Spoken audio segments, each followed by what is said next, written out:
মন সবসময় কার জন্য কান্দে? সন্তান সন্ততির জন্য কান্দে। কিন্তু যাদের জন্য মন কান্না করছে তাদের জন্য কান্না করে কোনো লাভ আছে? কোনো লাভ নাই। কেন লাভ নাই? কারণ এগুলো সীমিত সময়ের জন্য। আপনি যতদিন দুনিয়াতে আছেন ততদিন, তারপরে আর নাই। দেখেন এরকম অনেক বাবা আছে, বাবার কবর ঘরের পাশে, ছেলের ঘরের পাশে 5 বছর 10 বছর হয়ে গেছে, বাবার কবরটার মধ্যে যায় একটা হাতও দেয় না, ফিরেও তাকায় না। এরকম সন্তান আছে না নাই? তাহলে যেই সন্তান আপনি মাটির নিচে যাওয়ার পরে ভুলে যায়, এই সন্তান আপনি কিভাবে আশা করবেন কিয়ামতে আপনাকে সাহায্য করবে? মন কার লাগিয়া কান্দ দিবা রাতি, মন কার লাগিয়া কান্দ দিবা রাতি,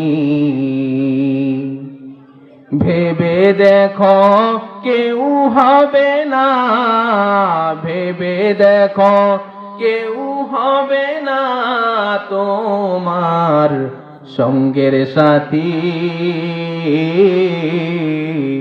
কার লাগিয়া কান্দ দিবা রাতি,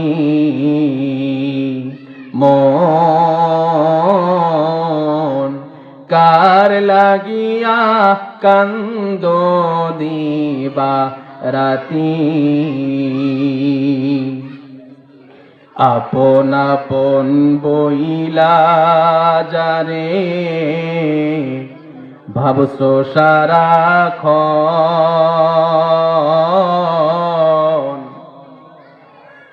আসলে যে কেউ নয় তারা, কেউ নয় রে আপন। আপন আপন বইলা যার জন্য কান্না করে সে কি আপন হবে? হবে না। আপন আপন বইলা যারে ভাবছো সারাক্ষণ, আসলে যে কেউ নয় তারা, কেউ নয় রে আপন। তুমি আজ না হয় কাল বুঝবা একদিন রে,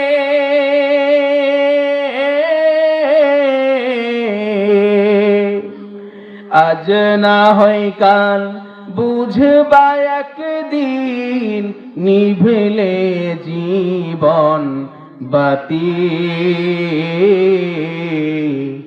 কার লাগিয়া কান্দ দিবা রাতি,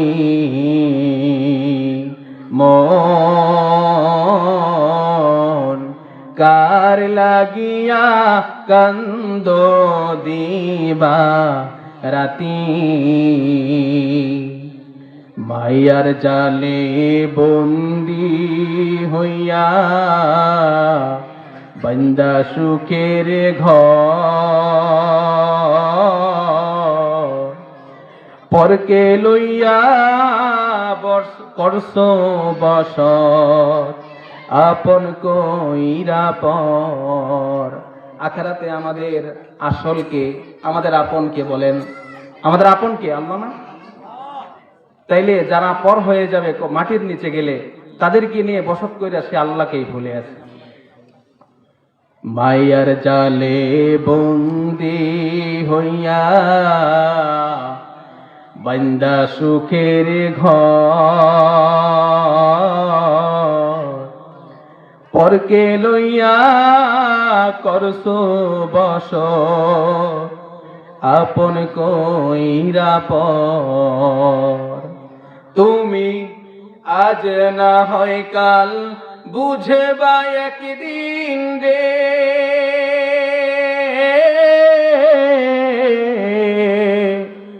আজ না হয় কাল বুঝবা একদিন, নিভেলে জীবন বাতি, কার লাগিয়া কান্দ দিবা রাতি, মন কার লাগিয়া কান্দ দিবা রাতি